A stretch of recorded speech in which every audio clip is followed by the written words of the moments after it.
National bank के head office के server में खराबी आ गई है। सिस्टम में खराबी के बाद सार्फिन को मुश्किलात का सामना है। डॉन न्यूज के नुमाइंदे जावेद हुसैन से तफसीलात लेंगे। जावेद, बताएगा इस खराबी को कब तक दूर कर लिया जाएगा?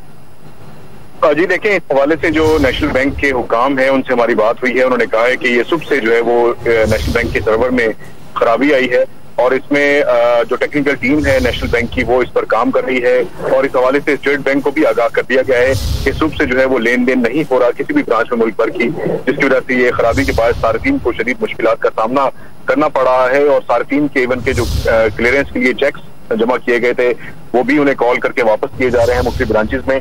तो ये खराबी जो है इस हवाले से ये नहीं बताया जा रहा है कि ये खराबी कब तक ठीक की जा सकती है, लेकिन ये कहा गया है जो ब्रांचेस के मैनेजर्स हैं उनकी तरफ से कि ये मसला जो है वो शाम तक भी हल हो सकता है या चंद दिन भी इसमें लग सकते हैं कि इसको सही किया जा सके। जी, तफसीलात के लिए आपका शुक्रिया जावेद।